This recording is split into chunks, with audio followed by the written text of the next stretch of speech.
Hey, welcome to Half the Battle, and welcome to another look at the comic. Today we're talking about issue 46, Who's Who on Cobra Island. But first, a short recap of the story so far. In the last issue, Snake Eyes and Storm Shadow figured out who had assassinated Stormy's uncle and both their sensei, the Heart Master. It was Zartan, and they are now on their way to Cobra Island for, a friendly chat, I assume. Meanwhile, Ripcord has also gone to Cobra Island searching for his ex-girlfriend, Candy, only to end up in a huge fight with Zartan. One man came out victorious, but the reader did not know who. Spoilers, it was Zartan. The cover for this issue seems to indicate the ninjas may just find him and have a frank heart-to-heart with the guy. The opening page shows Zartan having won the fight that ended the previous issue. We know this because he can't stop monologuing about it. Seriously, thought bubbles, look into it. He trades clothes with Ripcord so he can infiltrate the G.I.Joe team while disguising the other guy as Zartan since, well, two Ripcords would be suspicious. Ripcord now looks like Zartan, and the ninjas are coming to hunt that guy. Ruh-roh! Well, it's not like Ripcord is a stranger to dressing up. I mean, one time he even disguised himself as a Wayans brother. Meanwhile, the rescue/recon team Hawk sent and the ninjas both arrive on the island. The Joes are sneaking in, being cautious and silent, while the ninjas jump out of a plane and start beating people up. Way to mess with our expectations, comic! At the same time, Professor Apple is showing off a new a new weapon for Cobra, the Fire Bat. Dude's got other things on his mind though, as he's also concerned about his daughter Candy, same as Ripcord.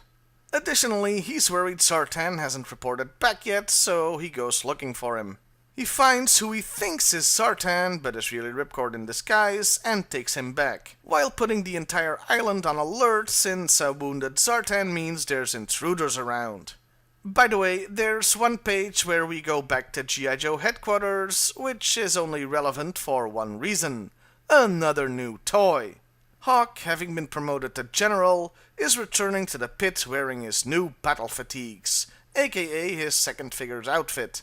Though they did keep him blonde, while the toy has brown hair. You know, I thought this was the first time that the comic introduced a second version of the same character to sell toys, but actually, Snake Eyes beat Hawk by one issue. Yeah, I hadn't even noticed, but the ninja started wearing his second outfit last issue. They just didn't draw any attention to it, unlike with Hawk. Anyway, back on Cobra Island, Professor Apple finds out Zartan is really Ripcord, and they both learn Candy is missing, prompting the Crimson Guard to help the Joe. At the same time, the rescue team have tracked down who they think is Ripcord, and ironically enough, he's about to be attacked by Cobra troops who share this misconception. A firefight breaks out, and the Joes rescue their friend. Well, their new friend, I should say.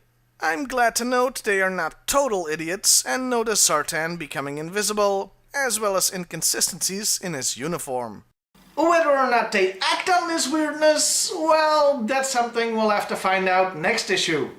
While Operation Freaky Friday is going on, the ninjas have been slowly slicing their way through Cobra goons, arriving at the Terrordrome. They make it to Cobra Commander's inner sanctum, who bravely sells out Zartan on the spot. Well, the guy who he thinks is Zartan anyway. Ripcord finally catches a lucky break though, as Apple helps him get to the Fire Bat to escape, reasoning that the ninjas are gonna assume he's Zartan and start slicing things off before asking questions.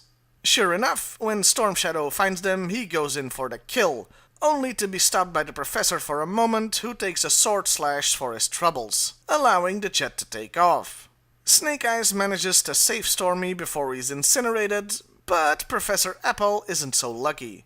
Well, it's unclear whether the sword or the blast killed him, but either way, dude's dead. And that was Who's Who on Cobra Island. It was a good issue. Nothing much to complain about. Which sucks for me because it's always funnier when I can tear stuff down. I mean, the only thing I could find to be really nitpicky about was Apple's Red Crimson Guard uniform being colored blue for one panel. Ooh, bad comic! You suck! Yeah, not much to work with there. I guess I could look at the cover of the classic collection book, something I never do. It seems to say, everybody is mad at Serpentor. Except Lowlight, who's more, hey, can you believe this crap? Though, looking closer at it... My god, Airtight, what are you doing to Beachhead's ass? Anyway, the most noteworthy thing about the issue is the death of Professor Apple. I guess he had to die to make room for Mindbender, who'll be Cobra's mad scientist-in-chief from this point forward. I gotta admit, this death didn't do much for me, unlike when Dr. Venom and Quinn died.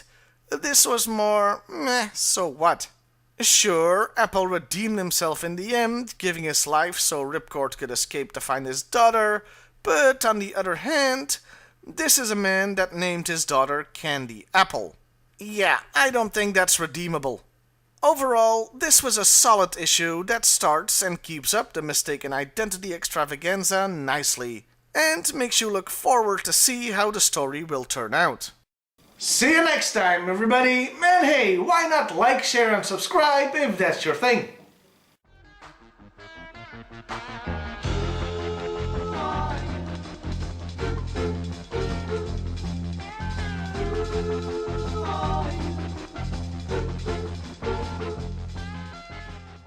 And your bollocks did up good, you did. The most worth... Anyway, the most worth... Worth notey? Worth notey. I think I'm losing my mind.